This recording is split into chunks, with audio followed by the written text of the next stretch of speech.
What's up everyone, Andrew Farmer here, and in this video we're going to go over why sometimes your exports, especially on a Mac, look different and have different color than when it's in DaVinci Resolve. And so the thing that we're going to talk about is the color space settings. So that's what we're going to go over today. Here in Resolve I have a log clip from a Canon R5 camera shooting C-Log 3.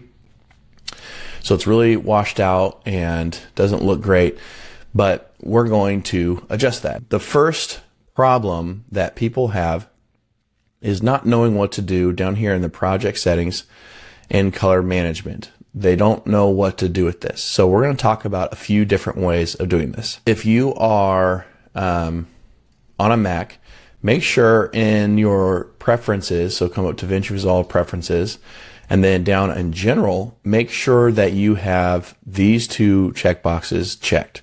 So this is what's going to give you the correct gamma tags and color settings for a Mac. Usually you had to select Rec 709-A, which you can see right here, because Apple had a different way of converting that image. So with this checkbox here, it will match what you're going to get outside of Resolve, inside Resolve. So I don't know all the science behind that or technology behind that, but that's what it does. When you hit save and you've just checked that box, you're going to have to restart DaVinci Resolve. All right, so once that's done, in here in the color management settings, color space and transforms, we're going to mess with some settings here that will hopefully help you understand what you should do more often. First thing I'm going to do, if you do not use motion graphics or things that you're building inside Fusion here in Resolve, and maybe it's just your footage, right? You're putting together footage, you're not doing a whole lot in that. One thing you can do to make this a lot simpler, especially if you have a ton of clips, is switch this from DaVinci YRGB to DaVinci YRGB color managed. And what this is going to do is basically Resolve is going to color manage all your clips. So it's going to automatically color manage it.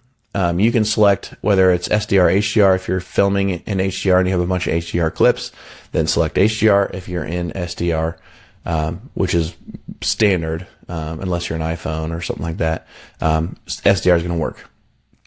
Your output color space needs to be SDR Rec 709. Even for a Mac, you don't have to worry about the -A. That's already set up. So Rec 709 right here is basically the scene Rec 709, which is what you want. So if I were to hit save, what you can see happens is something I already had set up. It already converts the log clip to that Rec 709. So DaVinci Resolve is color managing this for me. How that's happening is over on my clip, I've already right-clicked on it and then gone down to Input Color Space and selected Canon C-Log 3. So it might have been like this normally, but if I right-click and go to Input Color Space, so you can select all your clips if they came from the same camera or all the ones that came from the same camera, right-click, and then select Input Color Space and then go down to the camera that you're using and what you're filming in. And that converts it right away to a Rec 709 image. So that would do that for all the clips that I have in here, which means I wouldn't have to do any nodes in the color tab that convert to Rec 709. They would just always be there. This is really handy when you are using a bunch of clips and you don't want to do a ton of different nodes and color grades in there, and you just want to tweak the color and the look after the fact, after it's already converted, and you want to just get in and edit. Now, there are some limitations to this. Obviously, like I said, motion graphics, when you create things in Fusion down here on the timeline, they're typically in sRGB or something like that. And so you would have to actually try to convert all of those or, tag all those with the color space, because Resolve is going to put them in a wrong color space and they're going to look weird. The other problem you might have is maybe you don't want to work in the color page. Maybe you don't want to work within Rec 709 scene color space. Maybe you want to do your color grading in DaVinci Wide Gamut. Well, you're not going to be able to do that with this setup. So this is for those who want quick editing and will have a bunch of clips that they want to convert to Rec 709 quickly, and they can edit, without needing to do nodes. Let's go back in here and we're going to adjust this again, and we'll unselect that and go to DaVinci YRGB by itself. And this means that we are going to color manage. So before DaVinci was color managing, but now we have to color manage within the color page. That's what this is. So a couple things here. The timeline color space is basically what are you working in within Resolve. And then the output color space, these are just tags. Okay, these don't change your clips at all. The output color space is what you're going to output, when you export, and what it's going to look like. So if I were to change this is default, but if I were to change this to, I could change this to a number of things. I could change this to, or I could leave this at Rec 709 scene.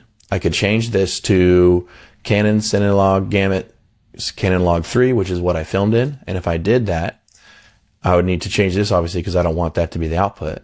And we can come down to Rec 709 scene, which is what we want the scene version, especially on a Mac, and hit save. You're going to notice that goes away here and becomes flat, log file profile again.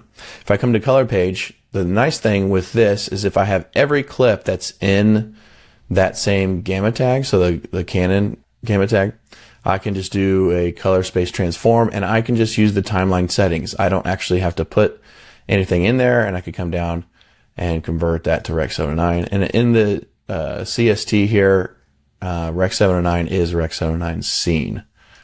So I don't have to go to A. So now you can see it converted it to Rec 709, and I didn't have to put anything in the gamma inputs or color space because the project settings are set up with my Canon log. Now, limitations on that again are if you have more footage than Canon log, you don't want to work on the timeline level in Canon log every time. So let's go back to the project settings. And typically what I have found that I like to do is I will change this to DaVinci wide gamut and /intermediate because I want to, it's a wider color space than Rec 709 and even my log profile. And I can adjust colors within that space and then convert it back. So I'm doing timeline color space is this, and then my output is a Rec 709 scene, and then I hit save. So what I'm doing basically now is you have to have two nodes like this with color space transform on them. The first node here is going to convert this Canon log into the DaVinci wired gamut. So I have to select the Canon log and the Canon log 3 to let it know that that's what the input is. But instead of going Rec 709, I'm going DaVinci wide gamut and then DaVinci intermediate. And basically that in this pipeline that converts my Canon log to DaVinci wide gamut and then is pushing it through.